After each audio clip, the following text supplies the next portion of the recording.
کہ حضرت سیدنا سلیمان علیہ السلام کے دور مبارک میں حضرت اسرائیل علیہ السلام ایک بندے کو گھور گھور کر دیکھ رہے ہیں.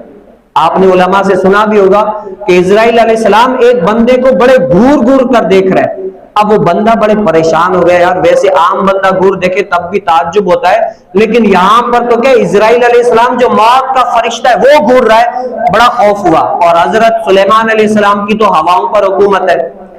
سلیمان علیہ السلام کو عرض کیا, اے سلیمان علیہ السلام یہ اسرائیل علیہ السلام مجھے گھور رہا ہے, لگتا ہے میرا ٹائم آ گیا ہے, اب میں چاہتا ہوں مجھے آپ فلاں ملک میں پہنچا دیں. جیسے مثال کے طور پر یہ پاکستان ہے, مجھے انڈیا پہنچا دے تاکہ میں اس کی نظروں سے دور ہو جاؤں.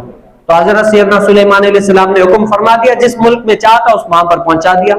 پھر اس کے بعد اسرائیل علیہ السلام آئے, پھر پوچھا سلیمان علیہ السلام نے, سلیمان علیہ السلام نے پوچھا اسرائیل علیہ السلام تو فلاں بندے کو بڑا گھور گھور کے دیکھ رہا تھا, کہ وجہ کیا ہے, تعجب کس بات میں تھا؟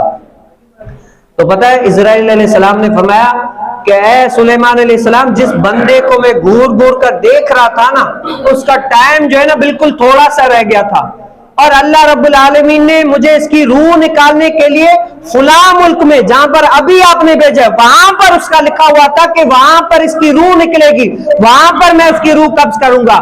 لیکن میں دیکھ رہا تھا ٹائم بالکل تھوڑا ہے اور وہ ملک بہت دور ہے اور یہ بندہ یہاں پر ہے. یہ اللہ رب العالمین کی قدرت دیکھیں, یہ کیسے ہوگا, میں وہاں پر اس کی روح نکالوں گا لیکن بندہ یہاں پر موجود ہے. میں بڑا حیران تھا, میں بڑا پریشان تھا, لیکن جو ہی میرے یہ خیال آیا اس بندے نے خود ہی کہہ دیا جو اللہ رب العالمین نے لکھ دیا تھا وہ ہوا. آپ کو اس نے کہا مجھے فلاں ملک میں پہنچاؤ, وہ پہنچا, میں نے اس کی روح نکال دی. گویا کہ اللہ رب العالمین نے جس بندے کا جس ٹائم مقرر کیا ہوا تھا واقعی ہو وہ ایسے ہی ہوا, میں نے اس بندے کی روح نکال لی.